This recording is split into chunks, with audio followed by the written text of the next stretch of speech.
¿La computadora? Muy bien. Bienvenidos a todos, entonces, a la reunión de preguntas para charlar un poquito con el profesor Facundo Galván y la profesora Sonia Rámela sobre, bueno, las clases que estuvimos viendo con ellos en la plataforma, en la academia. La metodología que vamos a tomar acá un poquito va a ser similar a la que vimos con el profesor Jorge del Oro, un poco de debate, un poco de intercambio con ustedes respecto de lo que vieron en la clase con ellos,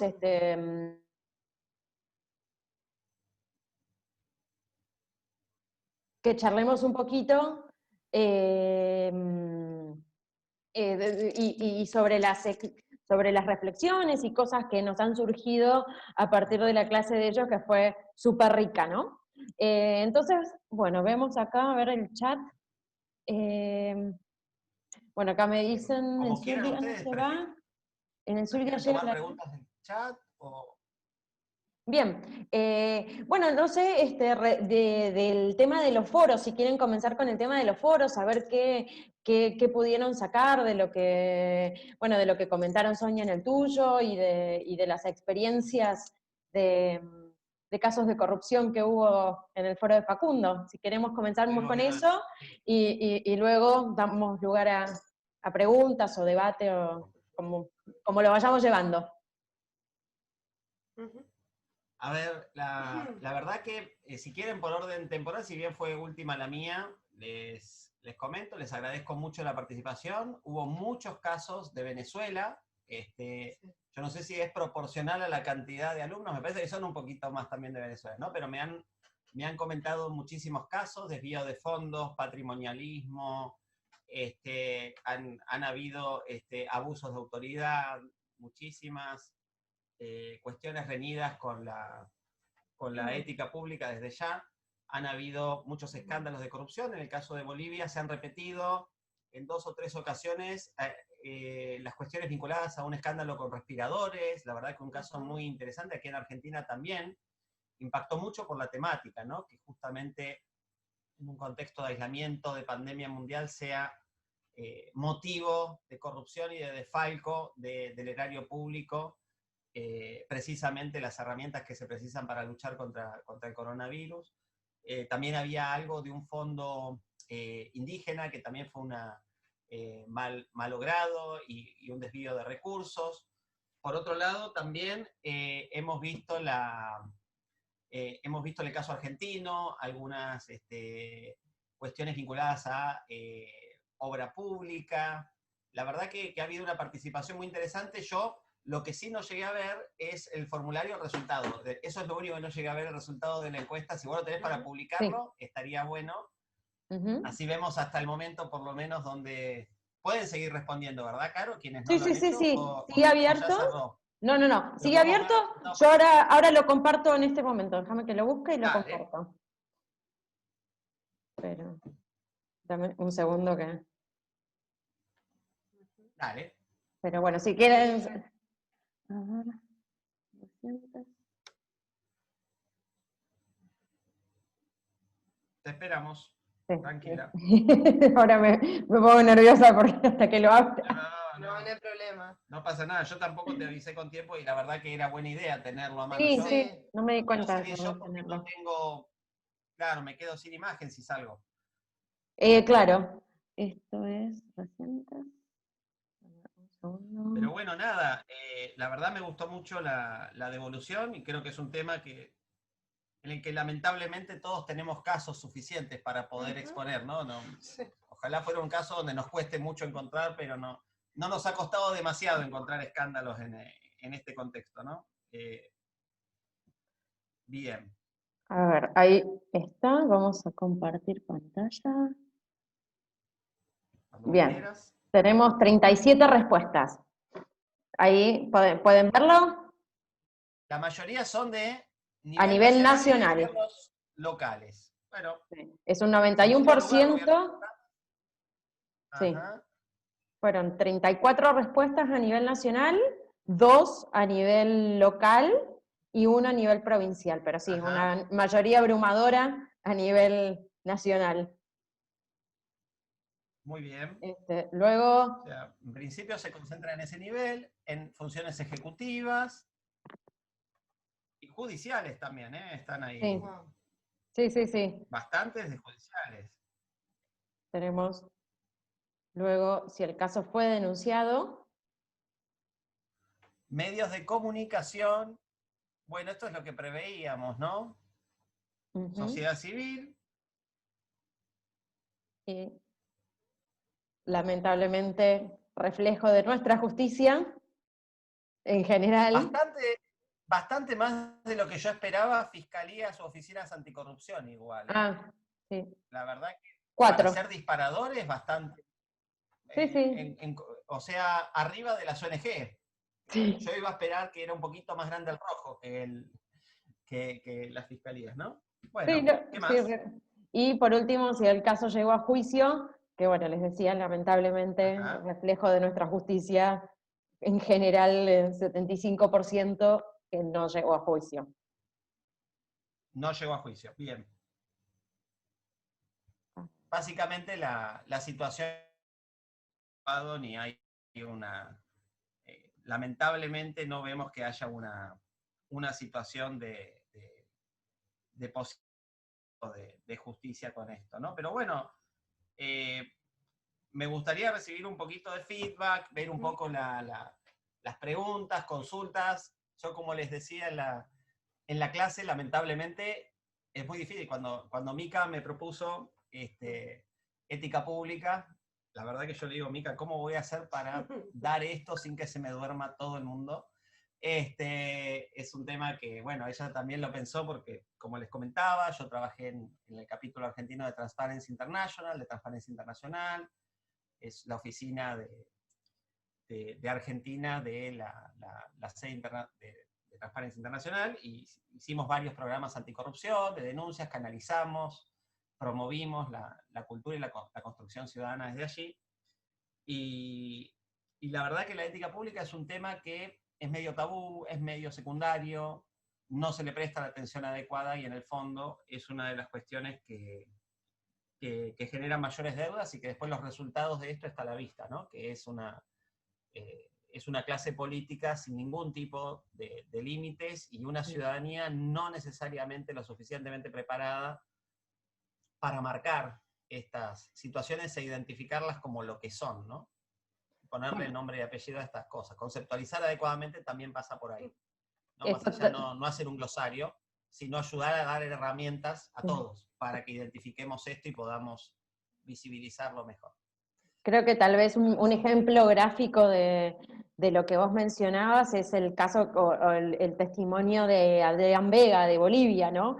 De cómo ya estaba en el foro, que él ponía ya el enquistamiento que tenía la corrupción con 14 años de fraude, ya era como parte integral del sistema, y ya la gente lo termina viendo como natural, ¿no? Entonces, y minimizando algunas cosas y tal vez dejando pasar, o a veces ni cuenta se dan que es un acto de corrupción, ¿eh? Lo creen propio ya de la estructura, de la política, claro. Esto es todo así, ¿no? Exactamente. Bueno, hay situaciones, y en este sentido yo no los abrumé con mucha literatura, pero también hay, digamos, investigaciones. Yo, como les decía, soy politólogo, digamos, y también tengo esta beta que no soy tan jurídico. Hay toda una rama más jurídica, más desde el derecho, para abordar los temas anticorrupción. Yo quizás los abordo más desde una perspectiva institucionalista. Lo cierto es que también la falta de alternancia de los ejecutivos nacionales favorecen este tipo de situaciones, ¿no? Entonces, un poco lo que decía Caro recién, ¿no? de la falta de alternancia en el Ejecutivo Nacional en Bolivia, la falta de alternancia de la misma élite política en Venezuela, en mi propio país, ¿no? Hubo muchos años de predominancia, luego hubo una alternancia, y ahora volvió un equipo que había estado más o menos una década entera, o sea que hay veces que favorecen estas situaciones de predominancia de una misma fuerza política, que es más bien casi hegemónica, ¿no? En el caso de Venezuela, sin dudas, la discusión en términos de democracia ya, digamos, está saldada, ¿no? es otro tipo de régimen que ya no es democrático, esto ya en términos de conceptualización política no hay ya definiciones dentro de las cuales podamos defender mucho la incorporación en ella, pero bueno, en el caso de Bolivia, con esta transición forzada que hubo, esta situación también ayuda a pensar un poco en qué fallaron también, mecanismos de oposición, de visibilidad de situaciones anómalas y demás, ¿no? Pero bueno, No, yo me y escuché tal vez mucho. perdóname que te interrumpa, pero te Sí, decía, sí, sí. en Argentina habremos tenido la alternancia y demás a nivel nacional, pero tenemos muchísimos ejemplos a nivel provincial de Exacto. feudos Municipal. y municipal de décadas, literalmente Bueno, décadas de recontrarreelección, y si no te reelijo a vos, reelijo a tu mujer, y después te vuelvo a reelegir a vos, y no, es bueno, un... hemos llegado a extremos ridículos, sí, sí, tal cual.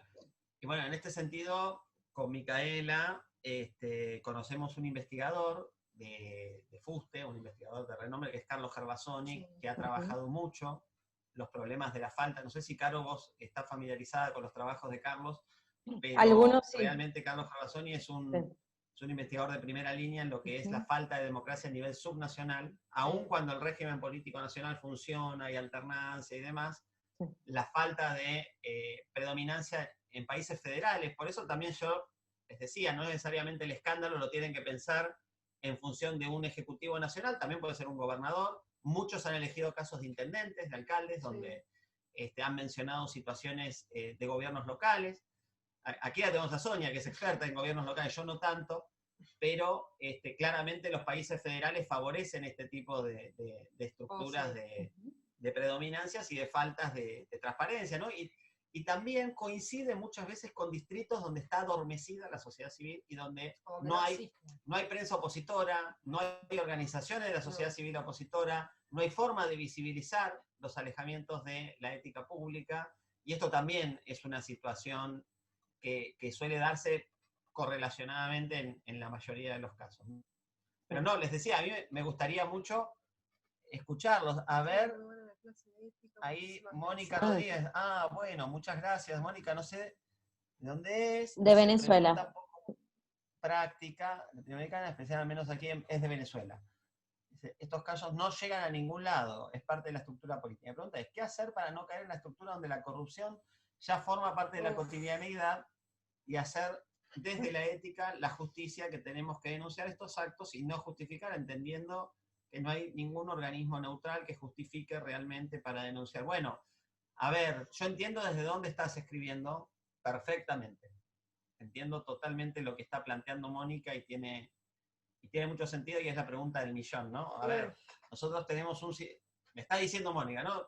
Está partiendo de la hipótesis de que ya el sistema judicial no se va a poder contar porque forma parte de la misma estructura que es cercana al Ejecutivo, no va a ejercer accountability, no va a ejercer rendición de cuentas algunas, no va a haber posibilidad de control, ¿no? Bueno, ¿qué podemos hacer en esta situación? No hay una situación de canalización de demandas. Bueno, en el fondo yo lo que percibo de la situación de Venezuela con lo que cuesta la lucha y la resistencia a una situación no democrática es la capacidad de visibilizar que aún tienen quienes desde Venezuela mismo visibilizan estos hechos. ¿No se puede acudir a la justicia? No, los tribunales no sirven. No se puede acudir a el proceso electoral porque está sospechado de que va a ser fraudulento. No se puede... Bueno, yo creo que hay una cuestión que se ha mantenido. Bueno, hay un liderazgo alternativo también, ¿no? Yo la verdad no quiero adentrarme ni siquiera en afirmaciones políticas que desconozco, ni en situaciones que... No sé, bueno, sé que hay un presidente del Poder Legislativo, de la Asamblea, que también es una figura política que de alguna manera aglutina o aglomera sectores de la oposición, pero yo creo que la capacidad de visibilizar que tienen es lo más importante, es la herramienta, es articular con visibilizar. Yo estoy seguro de que son más los que lo padecen que los que benefician ese régimen político. Visibilizando y articulando van a lograrlo cambiar. Lo cierto es que no no estoy proponiendo yo que exclusivamente sea la salida por denuncia ni que va a ser automática. Por eso mismo les decía, a ver, hay veces que la herramienta de la contability social, de la rendición de cuentas social, bueno, no forma parte del aparato del Estado, ¿no? El accionar virtuoso entre sociedad civil y medios de comunicación, y aquí en Argentina, ¿no? La ciudadanía a pie tiene que formar un círculo virtuoso y funcionar como un límite a los excesos del régimen político. Es mucho más fácil decirlo desde acá, desde Buenos Aires, que llevarlo a la práctica desde Caracas, sin duda, pero la articulación de la contability societal y un poco lo que estábamos viendo ahí, a falta de otro tipo de rendición de cuentas, que no existe, claramente no hay contrapesos, hay solamente pesos, digamos, para poder decirlo, es uno de los mecanismos, ¿no? Y nada, Mónica, bueno, mucha fuerza, obviamente, desde aquí con lo que están haciendo, ¿no? De ahí la importancia y la vinculación también con la clase de Sonia, ¿no? El tema de la participación y de las estructuras y de que sean bases firmes, asentadas, con un ejercicio. Sí, tal cual. Sí, yo recién cuando hablaba Facu me acordaba justamente de un estudio que hizo Gervasoni que replicó, digamos, a partir de esto que comentaba él, de las democracias a nivel subnacional, y tuvimos la fortuna de poder hacer todo lo que fue el informe final, que se hizo a través de otra ONG, que en su momento estaba trabajando esos temas, y recuerdo que una de las entrevistas hablaba de lo que fue una intervención federal en Argentina, y en realidad se destapó la olla a través de denuncias periodísticas que se hizo de un distrito, de una provincia a otra, que un corresponsal tenía en la provincia de Córdoba, entonces a través de la cadena 3, que es una cadena mediática, ¿sí? Que llega a todo el país, lograron instalar el tema. ¿Sí? Y fue colaboración entre colegas, ¿sí? Que no había otra forma de llamarlo.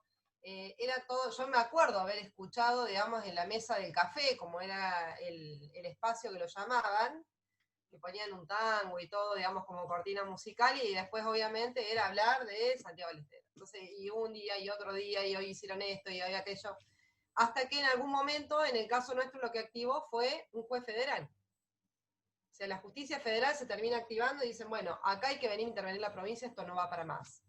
Entonces, en el caso de Venezuela, que es sobre todo, digamos, empezar a pensar desde el gobierno nacional, digamos, ahí lo que hay que buscar quizás también, que no digo que sea sencillo, es estrategias de socios exteriores, a ver de qué manera se puede ayudar, y obviamente mucha articulación de la ciudadanía, ¿no? A ver, esto es como todo, no hay una receta, no hay algo mágico que uno pueda dar desde ningún lugar, ni para ningún caso, ¿no? La verdad es complicado, y un poco la idea en las clases de participación ciudadana también fue tratar de meternos en estas cuestiones básicas, ¿no? Hasta dónde llega el Estado, hasta dónde llega la ciudadanía, hasta dónde llega el sector privado. Es decir, bueno, acá tiene que haber una conjunción de todo, tiene que tener cada uno su espacio y su articulación. O sea, si todo es Estado hay que preocuparse, ¿no? Y tiene un poco que ver con esto también, y aprender los ciudadanos a defender, y a ver, y saber qué mirar. Entonces, creo que es más que pertinente, y son dos clases que uno puede tratar de mirarlas juntas, y podría darse muchos temas que son vasos conductores como este, ¿no? Que uno podría tratarlo tanto desde la ética como desde la participación. Pero bueno. Y eso también para recordar a los participantes de Argentina y a los que estuvieron en la regional el año pasado, que vimos lo que es el ciclo de políticas públicas, que lo vieron conmigo, así que por eso me acuerdo, vieron cómo se impone en la agenda pública temas que no necesariamente salen del Congreso de alguien que propone una ley, puede salir a partir de una denuncia, a partir de la misma ciudadanía que se mueve, a partir de un escándalo que trae algo justamente a la agenda de políticas públicas, y a partir de ahí empieza todo el ciclo, ¿no? Pero acá Fabiana Retamar nos quiere contar algo, así que supongo que Fabiana Retamar es de Santa Fe, de Argentina. A ver. Hola Fabiana, hola. ¿Cómo estás? ¿Qué tal? Bueno, nada, yo quería comentar que, bueno, hablando ahora de esto, ¿no? De todo el tema de la corrupción, bueno, yo mencioné ahí en el foro la cuestión más relevante que para mi criterio fue las 10 causas que tiene actualmente la vicepresidenta de nuestra nación, Cristina Fernández de Kirchner, así y es. justamente ahora el Senado aprobó la remoción de los jueces que investigan a Cristina. Entonces, si bien uno habla, digamos, de cuáles son los mecanismos que uno puede tener, digamos, los ciudadanos para enfrentar esto, lamentablemente yo partiría con empezar a remover o que la sociedad empiece a involucrarse, los ciudadanos, en la política, porque debemos, para mí fundamentalmente, empezar a tratar de que los dirigentes políticos, que son, para mi criterio, no todos, pero la mayoría dinosaurios, ¿entendés? Que están enquistados en sus bancas, ya sea en el Poder Legislativo, como en el diputados nacionales, como en el Senado, empezar a trabajar en ese sentido de ganar espacios de poder, porque de otra manera, sinceramente, yo no tengo esperanza. En Argentina, por lo menos, en esta situación que estamos atravesando, y teniendo el caso de los compañeros de Venezuela, la verdad que no tengo muchas esperanzas en este país, digamos, políticamente hablando. Pero para mí es fundamental trabajar en este sentido de formación, de buscar canales de participación, de seguir debatiendo, digamos, cuáles pueden ser las estrategias como ciudadanos para intervenir, digamos, en esta situación, más allá de las instancias de ir a la plaza y manifestarse. Creo que hay que empezar a pensar en otra estrategia, porque nos estamos quedando sin estrategia los ciudadanos para poder, digamos, influenciar en esto que ustedes mencionaban de la contabilidad. Entonces, me parece fundamental, sobre todo, y agradezco desde la academia que se hable en estos temas, porque es algo que nos atraviesa a todos. Bueno, nada más eso quería. Gracias por las palabras. Gracias a vos, Fabiana. Fabiana, gracias. Muy buena la devolución y la apreciación. Yo creo que un poco también la democracia delegativa, ¿no? Yendo de la teoría, desde hoy el dólar está 35% más caro que ayer. Vamos desde la empiria hasta y desde lo que acaba de pasar en el Senado, vamos a la teoría. Un poco también la democracia delegativa se apoya en la apatía política y aprovecha la apatía de la ciudadanía. El delegar es del apático también. Sí. Los argentinos somos los número uno, para los que nos están escuchando de otro lado, de la protesta, de quejarnos. No, sin duda, ¿no? De los más vivos, de quejarnos y demás, pero realmente es bastante lo que dice Fabián también, ¿no? De ahí a pasar a la acción, de prepararse, de capacitarse, de estudiar, de investigar, eso ya es otra cosa, digamos. De ahí ya hay un gap bastante grande entre prepararse y capacitarse y decidir dar ese paso de participación, que es lo que evidentemente genera el contrapeso, ¿no? Si desde el Poder Ejecutivo no sienten límites, no ven reacción ciudadana, no se pagan costos, no se visibilizan las cosas, ¿no? El periodismo de investigación, y yo lo planteo honestamente, no lo estoy planteando en un color político del oficialismo ahora, me da lo mismo si eran causas del periodo anterior, no lo estoy planteando en ningún momento en términos de partidista, porque los temas de teoría democrática y los temas de calidad democrática no se pueden partidizar tampoco. Entonces, tiene que ser continua. Y hay un rol de la prensa y un rol de la sociedad civil que se ocupa de temas de construcción ciudadana, que siempre tiene que ser crítica, no puede ser oficialismo. No, ahí me dan vergüenza algunas organizaciones de la sociedad civil, y lo digo, vergüenza me da, que son realmente cualquier cosa, son extensiones del Estado, no son organizaciones de la sociedad civil, ¿no? O de otro actor en poder. No, tiene que ser, claramente tiene que ser de rendición de cuentas y de promover la visibilización de actos que están reñidos y alejados de la ética pública y del bien público, ¿no? Eso sin duda. Pero sin movilización y con apatía no con lo que bien mencionaba Fabiana, ¿no? Sí, por mi parte también, digamos, o sea, la idea un poco del curso de participación ciudadana es empezar a pensar eso, es decir, primero hay que conocer las instituciones desde las cuales uno está trabajando, ¿sí? Y en el caso de Argentina, Yo, si quisiera, tendría que hacer una clase en paralelo nada más que para hablar de cómo es el régimen federal nuestro y cómo se trabaja en Argentina la participación ciudadana, que ya de por sí es complicada. Si a mí, si hay algo que me apasiona es justamente esto. Pero la verdad es que cuando uno va con la sociedad civil, el ciudadano de a pie, como dice normalmente, más allá de la protesta, cuesta mucho salir. Y cuesta mucho salir en parte porque se desconoce. Porque no solamente no saben, digamos, de cómo resolver el problema, sino que no saben ni siquiera por dónde empezar a buscar. Y eso también es todo un ejercicio y un aprendizaje que la ciudadanía tiene que ir adquiriendo. O sea, yo leí entre los comentarios del foro que algunos de ustedes habían elegido el caso de la organización de la sociedad civil española, digamos, que están luchando a través de una cuestión estrictamente de la agenda educativa, y decían, me sorprendió, digamos, la capacidad que tienen estas organizaciones, y la verdad es que en América Latina, si en Argentina en particular hablo, digamos, como Argentina, una deficiencia es esa, ¿sí? O sea, por un lado no olvidar que somos tercer sector, ¿sí? Que no podemos jugar a favor ni de un partido, ni de una empresa, ni del Estado. O sea, somos otra cosa distinta. Somos un árbitro más.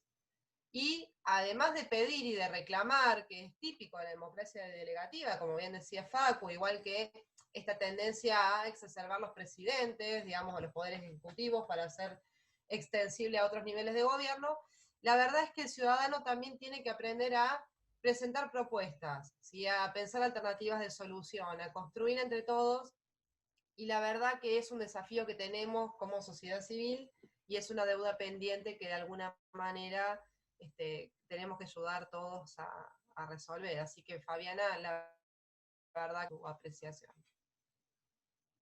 Bien. Bueno, algunos si tienen alguna otra pregunta, o si tienen preguntas o reflexiones, me pueden no levantar la mano o hacer como hizo, creo que era Marcela, que se llamaba de Venezuela, ya disculpa, a ver, era Mónica, perdón, contestar en el mismo chat, o si quieren comentar un poquito el caso de corrupción del cual comentaron en el foro. Bueno. También Eso estaría muy bueno. Yo no me voy a poder ahora a leerlos todos ni hacer un resumen, pero sería bueno si alguien quiere. Pero alguno si quiere contarnos, una alguno se disquisición anima. un poquito más, está bueno, ¿no? Sí. A ver, si ve alguna a mí me manito. gustaría saber qué les pareció, ¿no? Si es un ejercicio que sirve, si les parece, para perfeccionarlo a futuro. Creo que tenemos para elegir casos de escándalos y demás, y quizás poder tipificarlos mejor, poder acomodarlos a la conceptualización adecuada a cada uno de ellos, parece un ejercicio por lo menos interesante, ¿no? En el marco de la cantidad de casos que tenemos generalmente.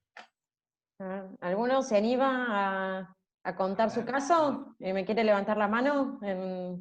Acá a ver, alguno por chat. En Zoom o por chat. Vemos muchos.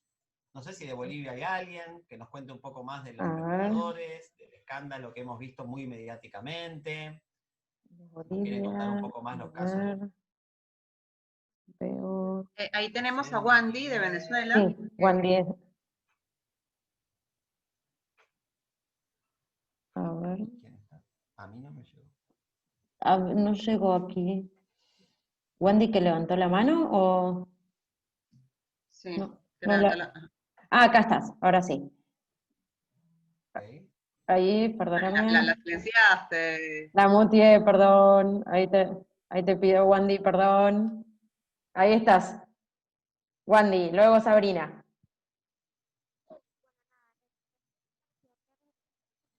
Wandy, se te escucha muy, muy, muy, muy bajito. Yo no escucho. Sí, porque...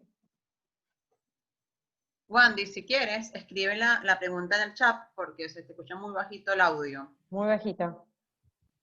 Mientras la escribís, vamos con Sabrina. Si quieren, mientras vamos respondiendo la de José Miguel Rodríguez, me gustaría saber cómo ven el tema de los gobiernos abiertos. ¿Se me escucha? Justo, bueno, después vemos la de José Miguel. Esta es la de Sabrina. Hola, ¿cómo están a todos? Hola Carolina, Facundo y Sonia, un gusto conocerlos. Me parece muy bueno el material de sus clases. Bueno, yo soy de Bolivia y como igual deben saber, y como le mencionaban, hemos pasado un gobierno transitorio, estamos pasando un gobierno transitorio y creo que particularmente ha sumado también el hecho de que estemos en una emergencia sanitaria, la posibilidad de que existan más casos de corrupción, ¿no? Porque en este caso, por ejemplo, se hacían contrataciones directas, se hacían de manera inmediata, no siguiendo quizás muchos procedimientos que se hacen de otra manera, ¿no? Se han acelerado muchísimo. Y en Bolivia la verdad que hay muchísima corrupción desde hace años, ¿no? Incluso antes de que esté Morales por más de 14 años. Y creo que es una corrupción prácticamente institucionalizada, ¿no? Porque incluso aquí la gente muchas veces dicen, ah, es un alcalde que roba, pero por lo menos hace, ¿no? Entonces es algo gracioso escuchar eso. Sí, Y No, yo pero digo, es común. eso está muy extendido aquí claro, también. El roba pero sí, hace, te puedo dar varios ejemplos, ¿sí? No, Aquí es muy común eso también, sí.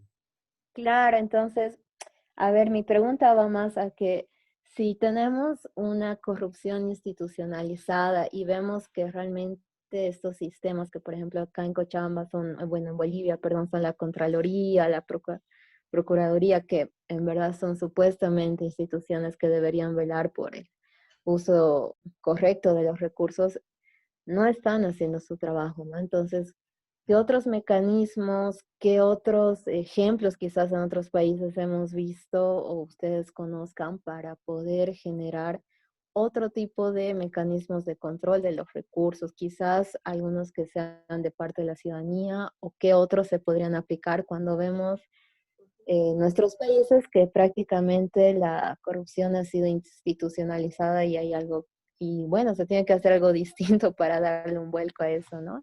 Es Esa es una mi muy resulta buena, una pregunta que les dejo. muy buena pregunta, Sabrina. ¿Sabés? Sabrina, te cuento una anécdota personal. Mi mamá nació en Cochabamba, así que imagínate que tengo gran parte de mi familia ahí en Cochabamba. Es un lugar que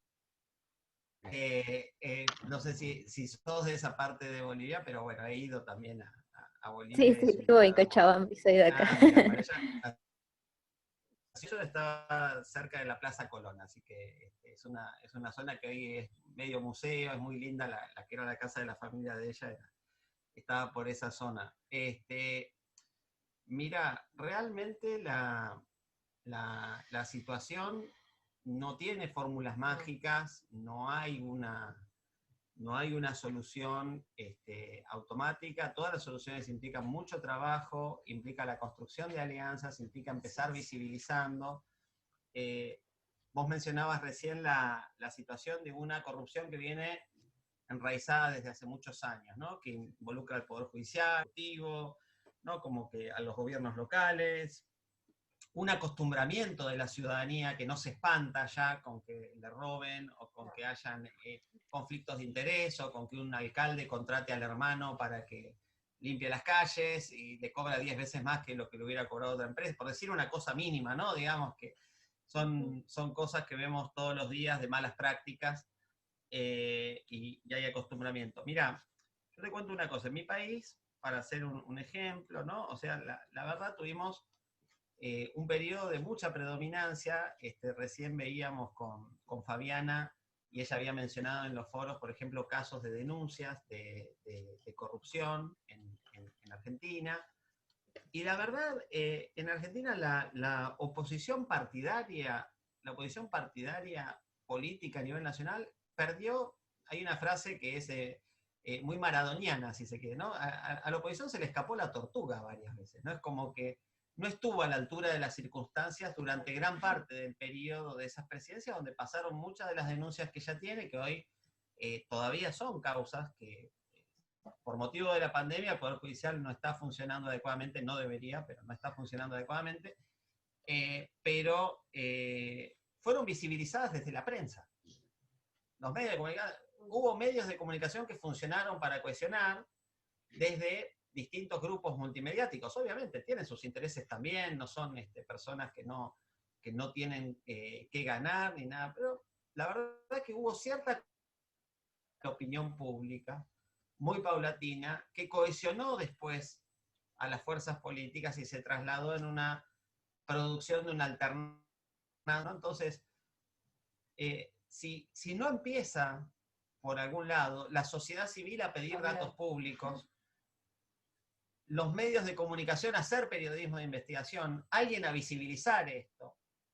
Yo le preguntaría a Sabrina también, a ver, ¿cuándo fue la última vez que desde una ONG, desde una organización, se hicieron pedidos, por ejemplo, de información de declaraciones juradas del patrimonio que tenía un funcionario al llegar a la alcaldía y al irse? ¿Cuánto está declarando a lo fiscal que tenía de patrimonio cuando llegó? Una cosa sencilla, por ejemplo, acceder a publicar declaraciones juradas, ¿no? Que es un petitorio de mínima que uno le tiene que pedir a los servidores públicos. Decime cuánta plata tenías cuando llegaste y cuánto decís que tenés cuando te vas, y en el periodo, en función del sueldo que vos tenías, calculamos si te estás yendo con algún regalito encima, con alguna propiedad encima, o si está bien, es lo que corresponde. O sea, por ejemplo, a ver, ¿cuántos periodistas de investigación hacen? ¿Cuántos se educa en las escuelas a la juventud, a los que están apáticos, a decirle, mira que si no cuidás esto, que es patrimonio público, nos van a seguir robando por varias generaciones más? Empezar a tener una construcción de ciudadanía lleva muchos años. No es algo automático y no hay una fórmula mágica, pero hay que apostar, ¿no? O sea, a mí me encantó también la propuesta, desde que me contó Mica, de la propuesta de este tipo de emprendimientos para generar, para construir ciudadanía, para debatir, para dar herramientas. Me parece que este tipo de academias fortalecen y ayudan en ese sentido. Empezar a tener una primera aproximación, una primera herramienta para construir ciudadanía, justamente combatiendo lo que hablábamos recién, ¿no? Combatiendo la apatía, ¿no? Para fortalecer, pero no va a haber balas mágicas, no va a haber alguien que caiga, una ONG que intervenga a Bolivia y que haga, eso no va a pasar. La construcción tiene que salir desde la propia ciudadanía, digamos, ¿no? Y esto es un proceso lento, por eso insistía, ciudadanía individual, organización de la sociedad civil, medios de comunicación tienen que hacer un círculo virtuoso y hay que aprovechar ahí los datos, empezar a pedir acceso a la información pública si no hay ley, aprovechar la ley si existe de acceso a la información pública, exigir información, exigir datos y avanzar sobre datos concretos para visibilizar lo que son las irregularidades. Siempre se deja huella, siempre se dejan pistas, ¿no? No hay de que los desfalcos, los malos manejos, los patrimonialismos, el funcionario que confunde con propiedad privada lo que es propiedad del Estado, funcionario que roba, no hay manera de ocultar cada vez menos en la era de tecnología, de los expedientes digitales, de acceso a la información y virtualización de un montón de información. A veces hasta la información está ahí y no fue ningún periodista a buscarlo. No. Aquí en mi país, por ejemplo, en 2007, un periodista con mucho tiempo se puso a revisar los aportantes de campañas campañas electorales. Y se puso a revisar que se había falseado una base de datos de la Seguridad Social para simular aportes a uno de los partidos políticos. Y era información que estaba publicada, era cuestión de empezar a cruzar datos. Sí. Lo hizo, ¿no? Gente que no tenía ni patrimonio había aportado grandes sumas de dinero sin estar enterado. Un trabajo de investigación, lo visibilizó y generó un ruido y un impacto tremendo, de una investigación que hizo desde su casa con su computadora, digamos. Entonces, por eso digo, a ver, las herramientas las tenemos probablemente sin usar, o no hemos pedido por las herramientas, ahí como les decía en la clase, no es por remitirlos a la clase ni que tenga todas las soluciones, sino simplemente para apoyarme en algo que hemos visto, pero bueno, el acceso a la información pública es una herramienta importantísima en la transparencia y en el cumplimiento de la ética pública. Pedir datos públicos y aprovechar esa herramienta es muy importante. Totalmente, eso es lo bueno de ese tipo de... Perdón, Nene. Menos en Venezuela, que es ilegal.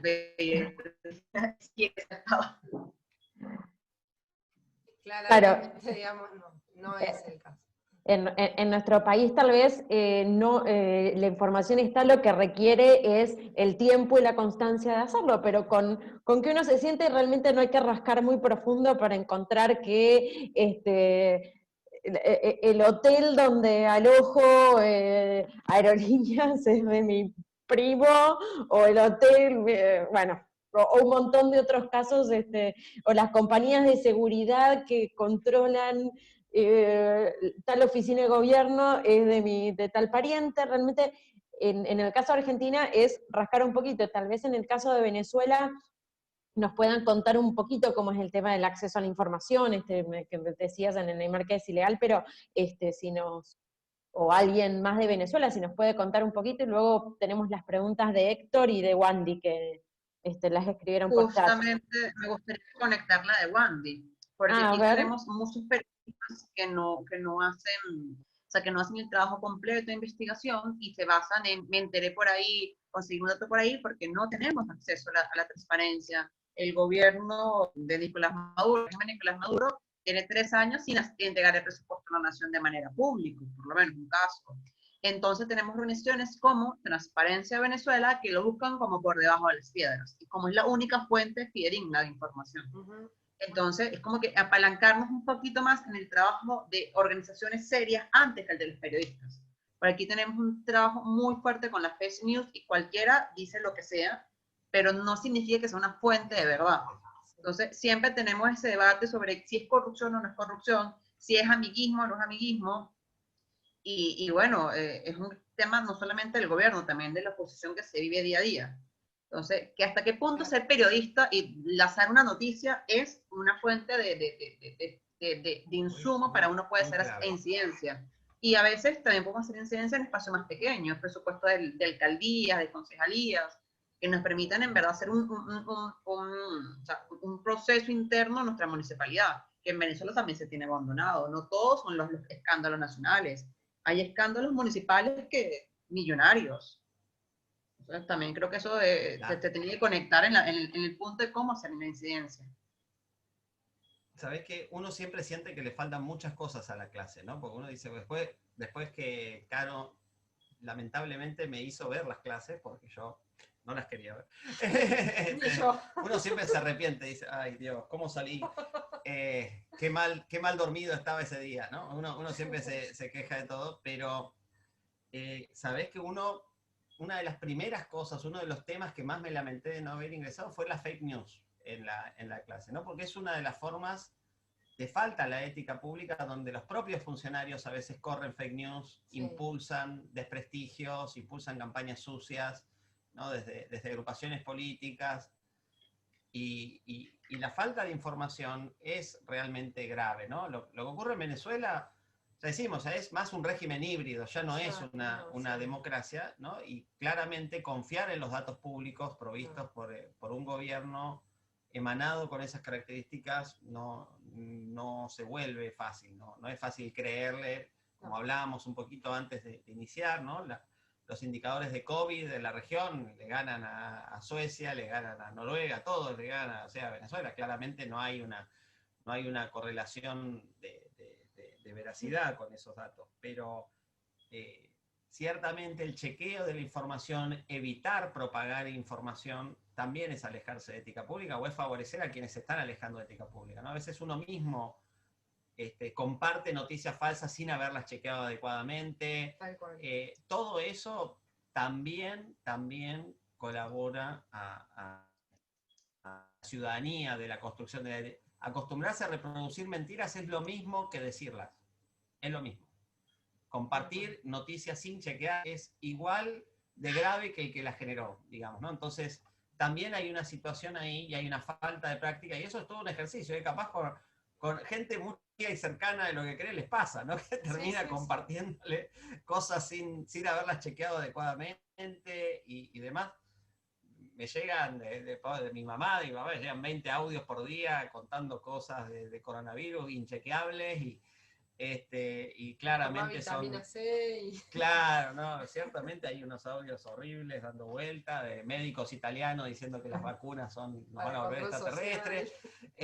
Básicamente la situación de las fake news es otra de los temas que mencionó ahí, que le agradezco que me hizo acordar en el EIMAR, y que es fundamental también estar atentos y tener una ciudadanía activa, es también tener una ciudadanía bien activa, con las antenas bien paradas, por decir de alguna manera, contra ese tipo de información y divulgar ese tipo de contenidos, ¿no?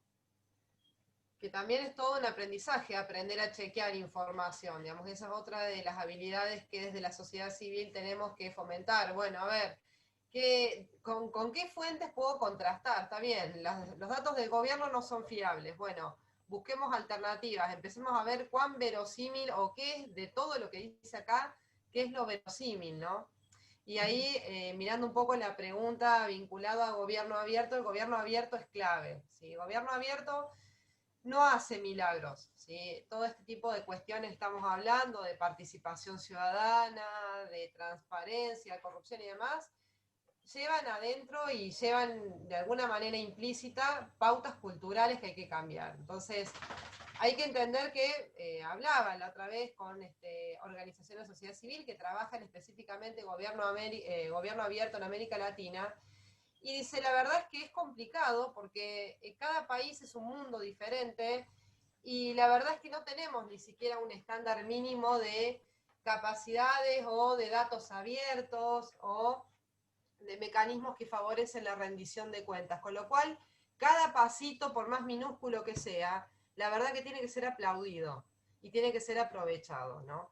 Entonces, hay que pensar también en esto, digamos que es una construcción de mediano y largo plazo, y que de alguna manera, si el hecho de publicar datos, de empezar a cruzar fuentes, si yo también soy politóloga, investigo, y la verdad es que cuando uno le comenta a un español, por ejemplo, digamos, cómo tiene que hacer para buscar información, me mira y me dice, pero nosotros ese problema no lo tenemos, la información la tenemos y simplemente usamos los datos, ¿sí? Entonces, fíjense, digamos, que también es todo un aprendizaje y una habilidad que hay que desarrollar, y que nosotros somos quienes de alguna manera tenemos que tratar de estar ayudando en esta tarea, ¿no? De empezar a enseñar a otros, digamos, de cómo salir de estas situaciones y evitar la propagación de las fake news, por ejemplo, ¿no?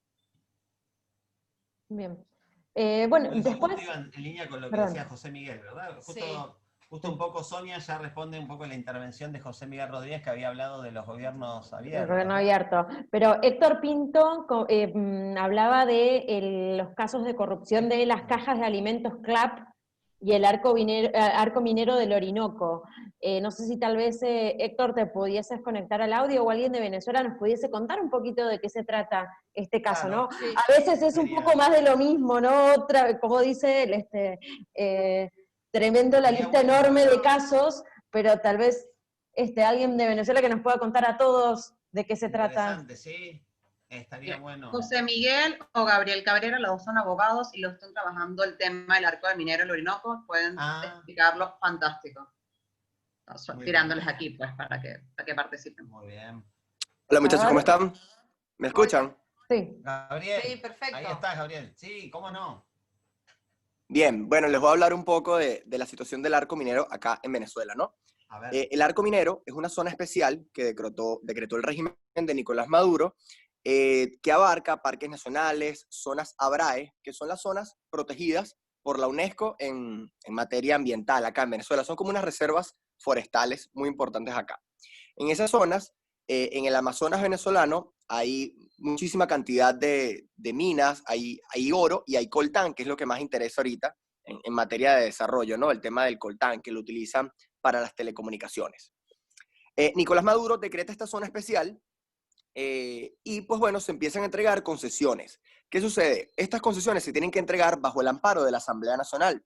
Ya evidentemente conocemos cuál es la situación en Venezuela de separación de poderes, y ellos evidentemente han entregado estas concesiones sin ningún tipo de transparencia, sin ningún tipo de licitación, sino que la han entregado a empresas de socios del régimen acá en Venezuela. Eso ha sido bastante complejo, porque no solamente se han entregado concesiones a empresas de Irán, de China, de Turquía, que son las que principalmente están allí, sino que también se le han entregado concesiones a empresas de Reino Unido y de Canadá. Entonces, hay un tema bastante grave que ha sido muy difícil para Venezuela y la comunidad internacional atajarlo, porque en estas zonas están de las poblaciones indígenas más grandes del país. Entonces, a ver, ¿qué hizo el régimen? Introdujeron grupos paramilitares, grupos guerrilleros, el ELN, que migró desde Colombia a Venezuela para deforestar en zonas, perseguir a las poblaciones indígenas y poder entregar estas zonas de terreno, ¿no?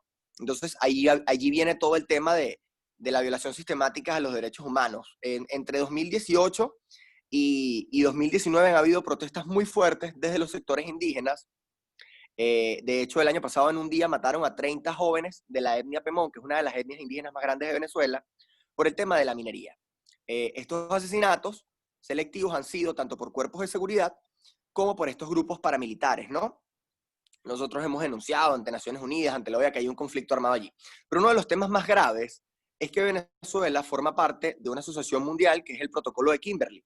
Esto no sé si ustedes tuvieron la oportunidad de ver la película Diamantes de Sangre. Allí se habla un poco de esto, ¿no? Sobre cómo los diamantes tienen una especie de proceso que no provengan de un conflicto armado o que no financien un conflicto armado. Venezuela sigue formando parte de este protocolo y pues bueno, lo que nosotros tenemos información muy por debajo, como dice Ana Leymar, como hace Transparencia Venezuela, que sacó un informe que se llama Oro Mortal, buscando informaciones muy por debajo, pues bueno, nosotros tenemos esa información de que a diario salen cargamentos de oro, de coltán, hacia Turquía, hacia Irán y hacia otros países de Asia provenientes de Venezuela. Entonces, más o menos la situación que hay acá.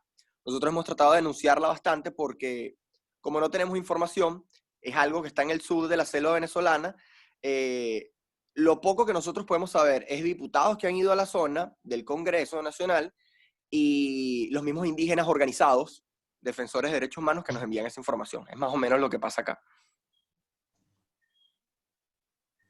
Ahora me queda mucho más claro lo que está pasando. Claramente se trata de una acción de múltiples hechos de gravedad de distinta índole.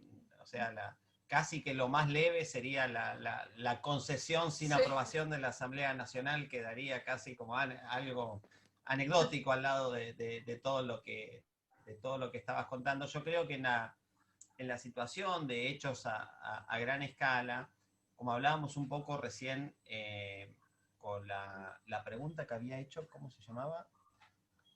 La primera pregunta que habíamos hecho, la de Mónica, de Mónica Rodríguez, me parece que qué hacer cuando uno dice, bueno, estamos denunciando algo que no tiene caso, la justicia aquí, el Poder Judicial no va a actuar contra quienes están haciendo estas concesiones al exterior, ni contra quienes están sacando oro clandestinamente o quienes están haciendo explotaciones en zonas protegidas. Bueno, visibilizar esto sirve igual, visibilizar esto ante la comunidad internacional, denunciarlo, ¿no? Como decía Sonia, darle visibilidad internacional sigue siendo una forma de cohesionar, de construir opinión pública, de seguir informando, documentar todo lo que se puede, documentar todo lo que hay y poder registrarlo y enviarlo para que la opinión se vaya formando. Hay una opinión pública internacional, sí, yo creo que bastante fuerte, ¿no? Y en ese sentido es una gran victoria de quienes están resistiendo ahí adentro en Venezuela.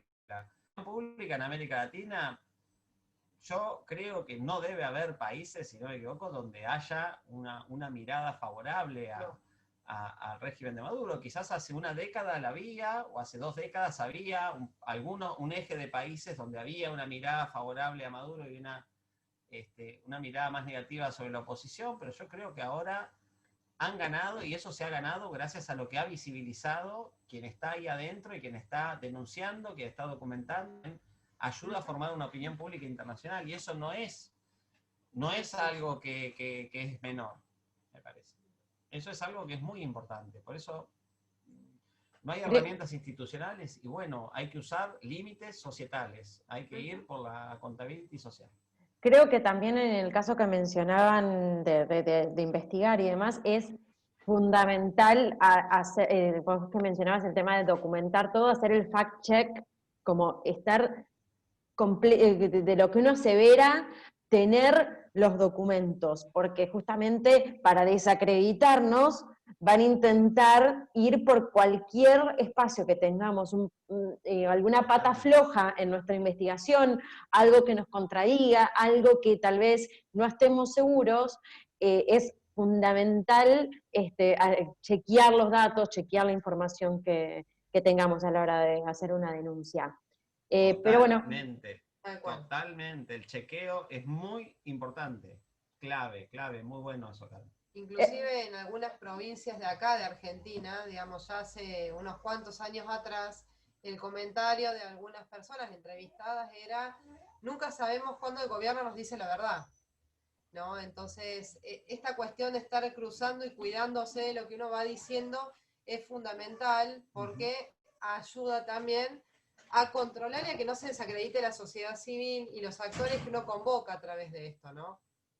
Pero bueno, Tal cual. insisto, es un ejercicio que lleva tiempo y que tenemos que un poco aprender todos a internalizarlo. ¿Sí? Bien. Tenemos un Elber, perro salchicha muy movedizo que va y viene y estamos medio a las corridas para que no se creía que era moleste. uno de los niños. Si no, que venga No, también y también habla. apareció la niña. Hablamos todos. Elber, no sé si que levantaste la mano y después te fuiste, que querés contarnos tu experiencia o el testimonio.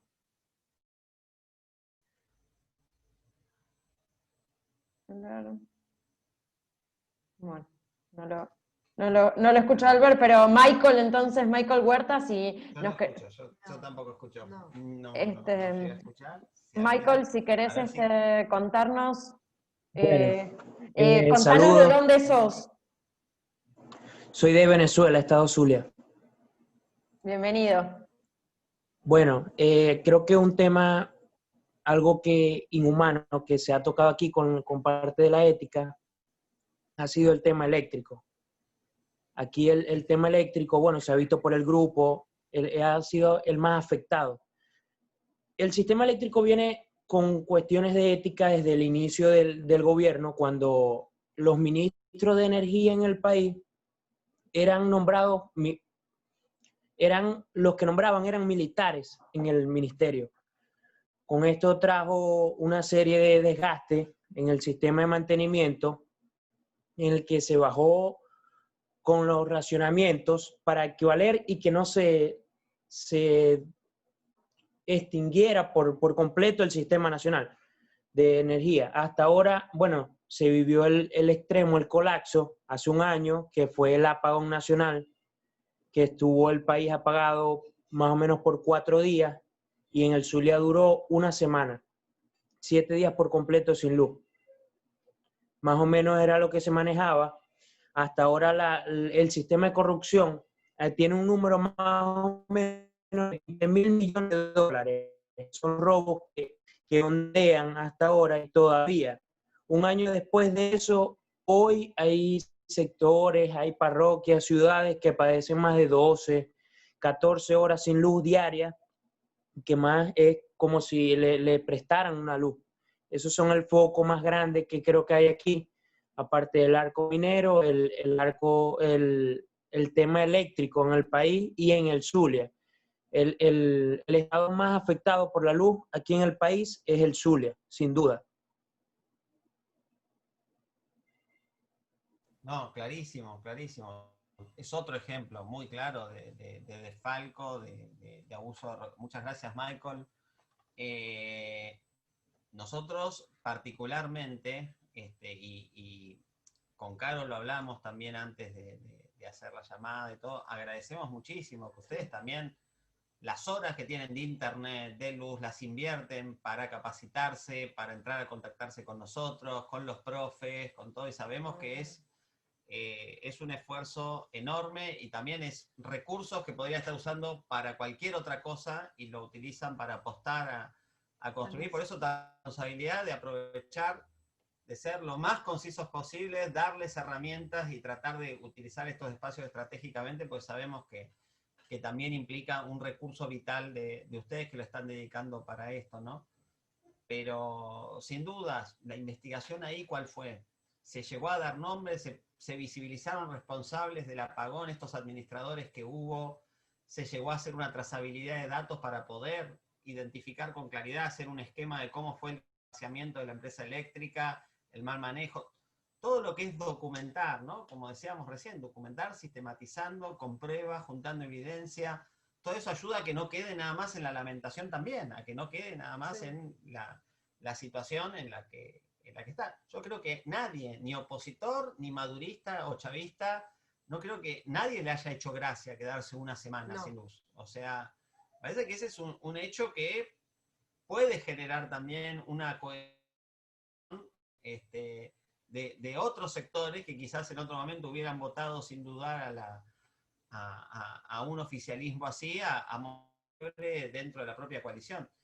Obviamente, desde afuera, cada cosa que ocurre en Venezuela se lo ve como una oportunidad de derrumbe. Bueno, ahora con el apagón se derrumba a Maduro, ahora con tal situación de liberación de presos es una señal de que se derrumba. Ahora que se levantó la policía y una parte del ejército, desde aquí hay una lectura errada de lo que es la situación doméstica en Venezuela y obviamente En realidad, cegada y vinculada, ¿no?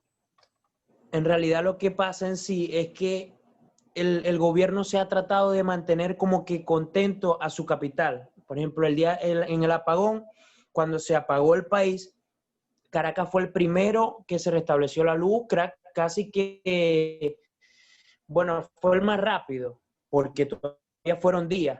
Y casi con todos los problemas, por ejemplo, ahorita el país está sin gasolina, nosotros sin gasolina, casi cada litro está de $2 a $3 cada litro de gasolina, pero Caracas siempre se ha mantenido con gasolina, luz, agua, luz, y eso como que ha afectado. En cambio, y en el interior, lo que se ha utilizado es la represión y el tema de los secuestros, ¿no?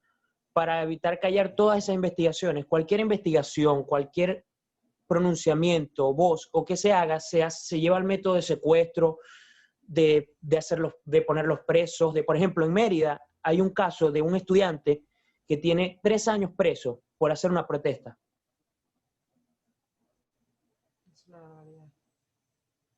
Esa visibilización de los presos políticos, las denuncias, todas las causas que obviamente desde aquí apoyamos y cada vez que hay situaciones tratamos de visibilizarlas, eso es fundamental visibilizar, ¿no? Ahí también me preguntaba Wendy Guaycasa, el tema de cómo pensamos las investigaciones periodísticas como medios para visibilizar los hechos de corrupción. Y bueno, es la clave, no hay, como decíamos antes, no hay fórmula mágica, no hay remedio. Aquí es cohesión, es generar opinión pública, generar ciudadanía, construir y básicamente de esa manera lograr un cambio también interno, ¿no? O sea, esta situación y estos recursos, que por lo que cuenta Michael, también son recursos que en algún momento se van acabando. Antes podían ampliar la base electoral más adelante, ahora apenas están logrando mantener en Caracas el sistema de combustible, el sistema de electricidad. O sea, claramente la cohesión, la información y mantener una ciudadanía activa es estar alerta también a los momentos donde empiecen a resquebrajarse inclusive estos sectores que son los que ahora están manteniendo, ¿no? Por lo que cuenta Michael, es cada vez menor y los recursos están fallando cada vez a más escala, ¿no? Tal cual. Elber, ¿querés hacer tu pregunta? O si no, seguimos con Saskia. Sí. Elber no está. A ver, pregunto. No pasa nada.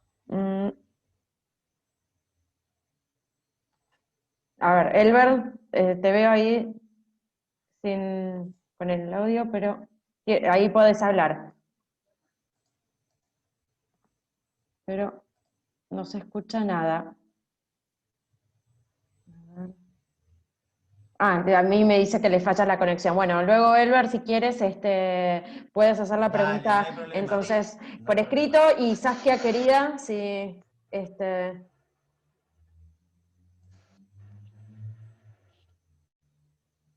¿querés seguir vos? Hola, buenas noches. Hoy ha sido como un día puro sobre Venezuela y probablemente el tema principal es porque Venezuela tiene la mayor corrupción que se ha visto en Latinoamérica en los últimos años, así que somos como el principal referente en estos temas. Y una de las que quería más preguntar, era compartir con ustedes, también escuchar sus reflexiones, era que en Venezuela el sistema, ¿no? y todo el tema de la dictadura y todos estos regímenes nos hemos ido a lo largo de estos años, nos ha llevado a que bien la misma sociedad civil tenga que ser ser corrupto. Y planteo un ejemplo. En Venezuela, para tener un pasaporte, que digamos que en cualquier lugar sería parte fundamental de nuestra identidad, hay que pagar gestores para ver que ese pasaporte salga a tiempo y salga rápido.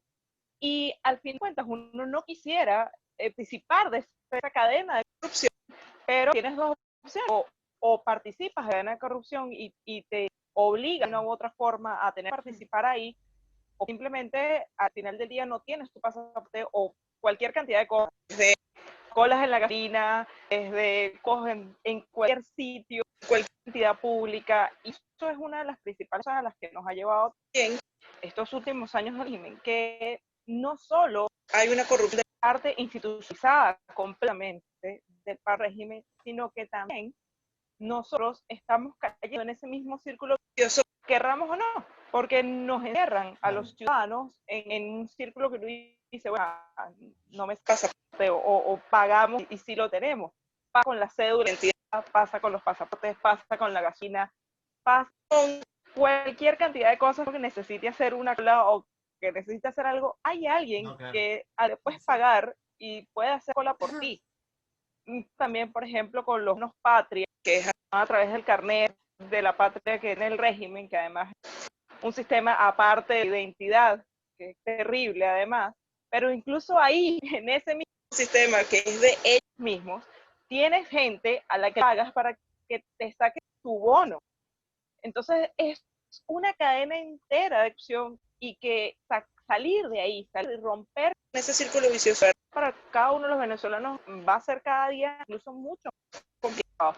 Y lo digo porque todos en mayor medida hemos sido corruptos y hemos participado de esa cadena, y es triste, pero forma parte de lo que se tiene que hacer para poder sobrevivir mientras estamos en este proceso. Entonces, el tema de corrupción en Venezuela es como niveles exorbitantes, pero además también nos involucran a los mismos ciudadanos para que seamos partícipes de la misma cadena de corrupción. Y bueno, sé que hoy el tema, como les digo, todo Venezuela, pero era algo que también me gustaba compartir con ustedes y escuchar también las reflexiones de cómo podemos empezar a hacer o cuál sería el camino para no seguir cayendo en eso y cómo empezar a solucionar el problema. Clarísimo, Saskia. Se me cortó el audio un par de veces, un poquitito, a veces se me iba y venía, pero se entendió igual la situación. Nosotros cuando hablamos de la sociedad civil nos referimos a situaciones probablemente similares a las que vos estás mencionando en parte. También hay una situación que uno no termina de comprender del caso de Venezuela, ¿no? Que también es cuánta vida pública hay, cuánta esfera pública libre hay, ¿no? Hay diarios de libre circulación, radios, canales de televisión de oposición.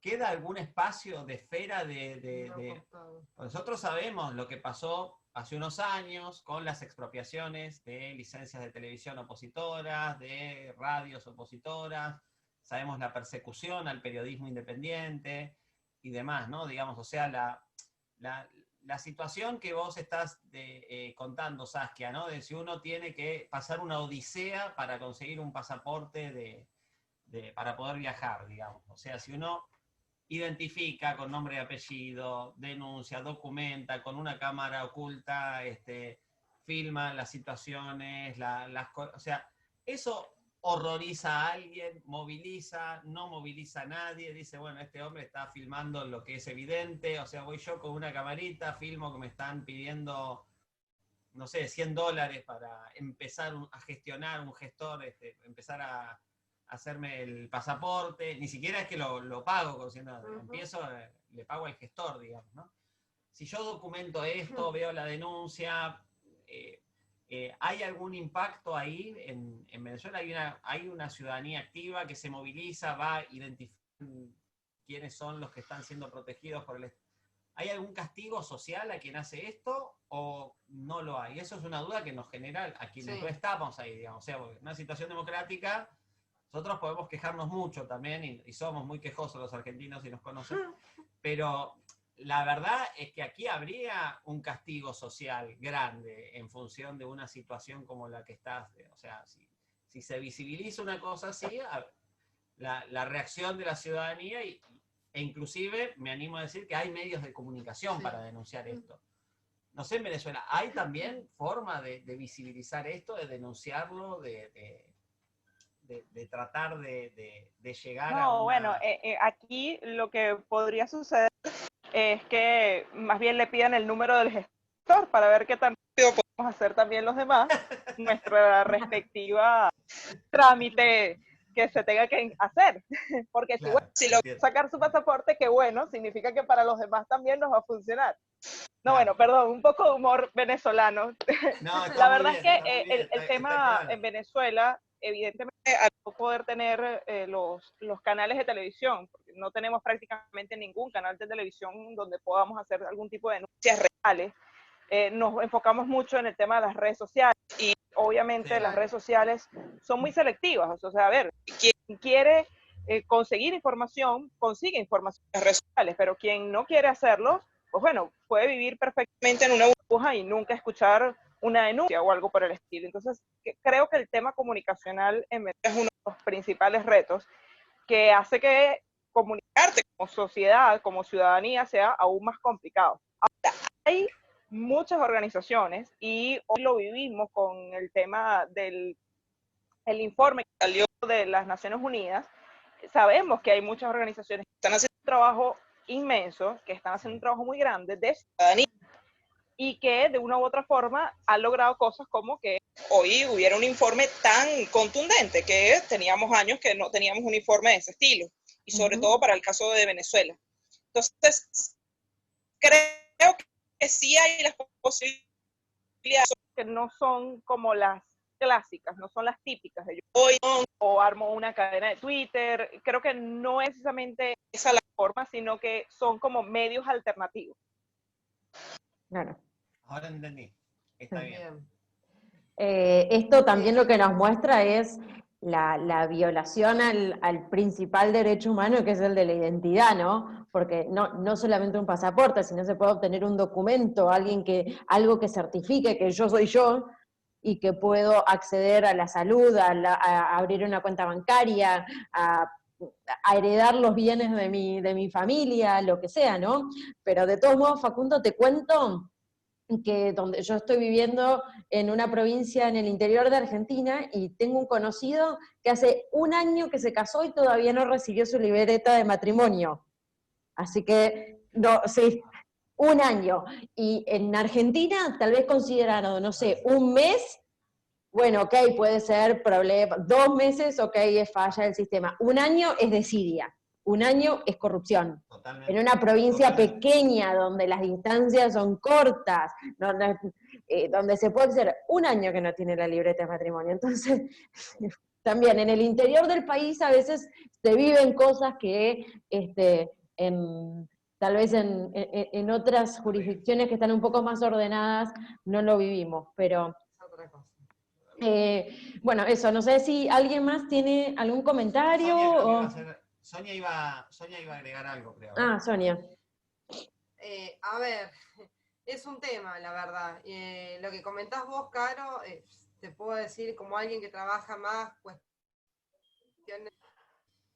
Es desidia, es terrible, aparte además, tratar de instalar cierta capacidad en los gobiernos locales, lo cual es prácticamente misión imposible, pero eso es un tema aparte. Y respecto al comentario anterior, digamos, lo que claramente hay, digamos, es prácticamente cooptación de todos los órdenes de la vida, y quizá la única estrategia que te queda es fijarte algún objetivo específico muy corto e ir, como quien diría, digamos, de amante de las políticas públicas de manera incremental. ¿Qué significa? Bueno, empezar por algo muy chiquito, digamos, donde sabemos que podemos llegar a construir a mediano plazo, de cambiar algo mínimamente, y empezar a capitalizarlo como una buena práctica lograda a partir del trabajo colectivo. Lamentablemente, cuando todo falla, cuando las instituciones no responden, cuando en realidad está tan naturalizado y tan internalizado, a veces la única estrategia es, bueno, buscar a ver por dónde puedo en lo pequeño empezar a tirar este ovillo de lana para desarmarlo y volverlo a viajar entero, ¿no? Entonces, no es una tarea ni fácil ni sencilla y lleva mucho tiempo porque, insisto, digamos, como venimos hablando con todos ustedes, son prácticas culturales que están más que internalizadas y muchas veces es parte del mecanismo de supervivencia, ¿no? Pero es Claro. saber, digamos, que uno por algún lado siempre puede entrarle, digamos, cambiarlo de cero no, la verdad que no lo vamos a poder atajar de una entera y sacar y salir adelante. Entonces, a veces el desafío también pasa por tratar de buscar dónde está el pequeño huequito por donde le vamos a meter el elefante, como quien diría, ¿no? Pero bueno. Hay una cosa que dijo Saskia, que me pareció muy valiente y muy interesante, ¿no? Que también nos estamos volviendo cómplices, ¿no? Claro. Y de alguna manera nosotros, en sociedad civil y todo, terminamos necesariamente por supervivencia siendo cómplices, ¿no? Y la verdad que ahí hay una cuestión interesantísima, porque así como hablábamos recién, ¿no? Que la apatía es uno de los grandes socios, es el mejor socio que puede tener la corrupción, la apatía ciudadana.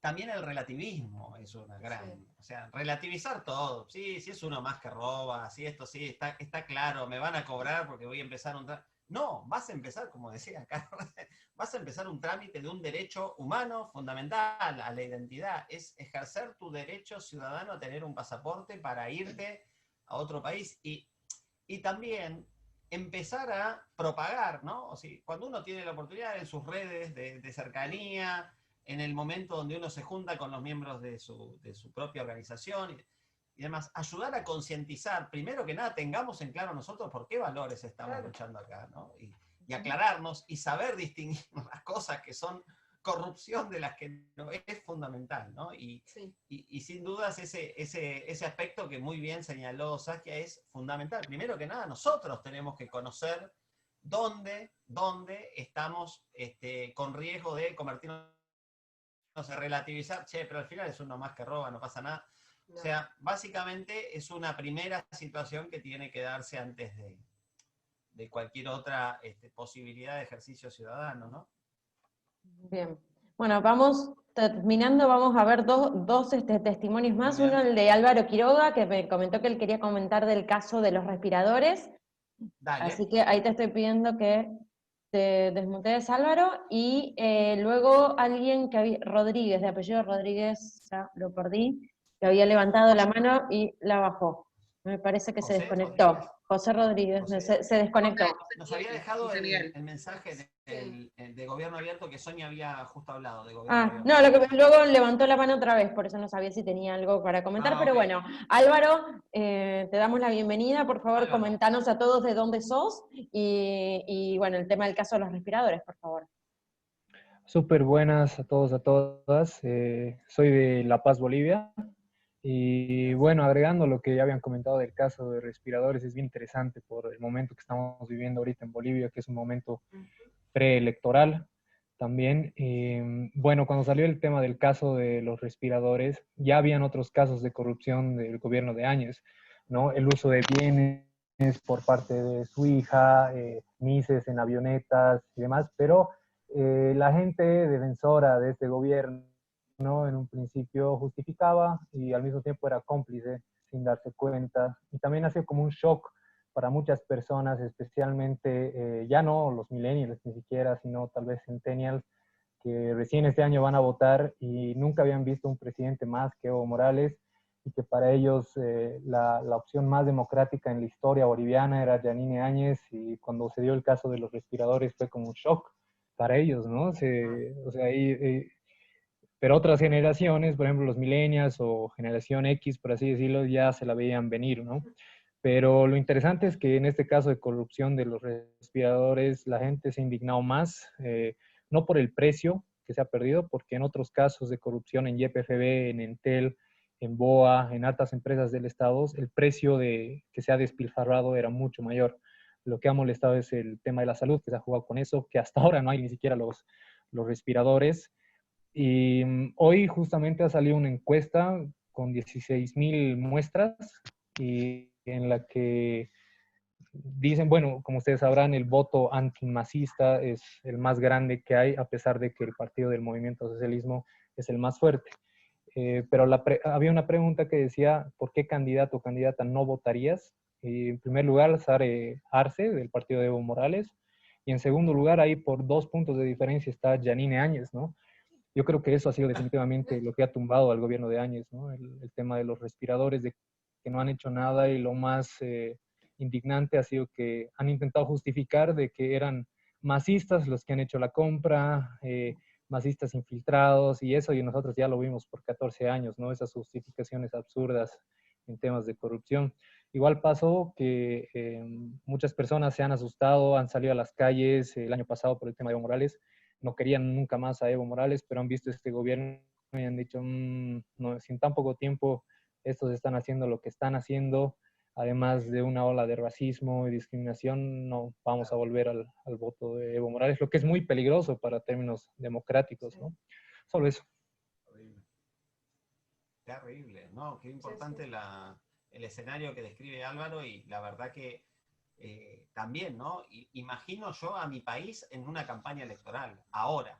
Me imagino lo que debe ser el contexto de clima preelectoral en aislamiento, con una pandemia histórica azotando la salud pública, la educación, la economía de los países. La verdad que es un escenario terrible. Y creo que, bueno, en Bolivia la situación que se da, el plus, si se quiere, la luz de esperanza que tiene también, es que todavía hay, ¿no?, una sociedad civil, hay un clima de opinión, hay periodismo de investigación, hay forma de visibilizar y denunciar. Lo de los respiradores es un ejemplo también de cómo se articulan estos círculos virtuosos de denuncia de sociedad civil, medios de comunicación. ¡Pum! Se cargaron un ministro en horas, digamos, desde que estalló a nivel internacional el escándalo con no le quedaba otra, fue muy forzada la renuncia sí. No tenía una escapatoria a semejante escándalo y a una visibilización con pruebas tan concretas y claras de la situación, ¿no? Y respecto de que todavía no están los respiradores, hay que identificar e ir por la cabeza de quién es el responsable de que todavía no se hayan llegado, y hay que seguir visibilizando, así como se fue exitoso y se fue taxativo con esa situación. Es cuestión de continuar, ¿no? El problema es que es el sobrino, bueno, el yerno, perdón, de Yanine Áñez, ¿no? Que se escapó a Miami. Estaba encargado de esto, entonces es bien complicado en este gobierno determinar un culpable. Terrible situación. Bueno, sí. Con más razón hay que escracharlo. Hay que fíjense, con más razón. El día de hoy, justamente en la provincia donde yo estoy, el ministro de Salud en pandemia estuvo a punto de renunciar porque no se le pagaba al personal de salud, hablando en una pandemia, ¿no? Saltó la noticia de que el ministro estaba por renunciar porque no se le pagaba al personal de salud. A los 2 minutos se le acreditó el dinero que se le debía al personal de salud y el ministro sigue en cartera. Entonces, también marca el tema de, como les decía, de la agenda pública, de ponerlo, de visibilizarlo, de hacerlo notar. Exactamente. Pero les decía, bueno, no sé, José Miguel, bueno, no. ¿Ane? ¿José Miguel viene o...? ¿No? Está bien. Bueno, si no hay más nadie, entonces creo que con esto estamos buenos para ir terminando. Si les parece, no sé si quieren hacer una reflexión final, chicos. Dejo a Sonia palabras muy bien. Finales. Yo voy a responder en el foro cuando terminen de intervenir. Así que yo todavía estaba esperando este encuentro y esperaba interactuar con ustedes, y después voy a dejar alguna reflexión, pero les agradezco mucho la participación en la encuesta y en el foro, y espero sobre todo que les sirva a ustedes, que les hayamos dejado algo. Les recuerdo a todos, disculpen antes de terminar, que ya tienen la clase de Marta Gaba disponible para que puedan ver, así que para que puedan empezar a participar, y les pido ahora en el transcurso de la reflexión final que haga Sonia, si pueden activar sus cámaras, así hacemos un screenshot final y con eso nos vamos. Bueno, por mi parte, nada más que agradecimiento a todos. La verdad que estuve leyendo atentamente los comentarios de cada uno de ustedes. La idea, digamos, tanto de Facu como mía, fue pensar en herramientas básicas para quien quizás no esté familiarizado con los temas y a quien le interese, digamos, saber cómo abordar la particularidad de cada uno, ¿no? Cuando Amica nos propuso a nosotros trabajar estos temas, la verdad que lo pensamos mucho, dijimos, ¿cómo hacemos para trabajar desde la heterogeneidad y construir algo que sea realmente una caja de herramientas útil para todo el mundo y que en realidad, digamos, sirva también como disparador de muchas de estas cuestiones que a lo largo de esta jornada la hemos estado viendo, ¿no? En este pequeño encuentro. Así que bueno, por mi parte, obviamente, yo también estaba esperando, digamos, algunos comentarios más. Yo ya voy a ir cerrando los foros con las devoluciones planteadas en las actividades, pero bueno, por mi parte nada más que agradecida.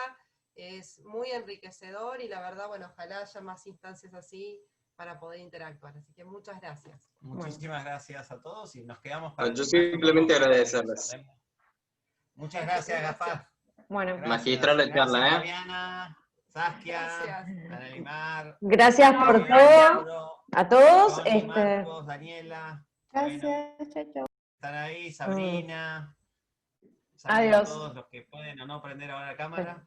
Y gracias Facu y Sonia entonces por tomarse el rato para poder charlar con nosotros y bueno, A ya ustedes. No, a ustedes. nos veremos en la próxima. Cualquier cosa, ya saben, pueden escribirles en el foro y si no, bueno, a través mío yo se los traslado a ellos si tienen alguna duda adicional, si quieren hacer sus proyectos en función de los temas que trabajaron Facundo y Sonia, también podemos ir viendo ese tema. Así que terminamos. Buenas noches a todos y gracias. Hasta luego. Que anden muy bien. Adiós. Un gusto enorme, un placer. Hasta luego.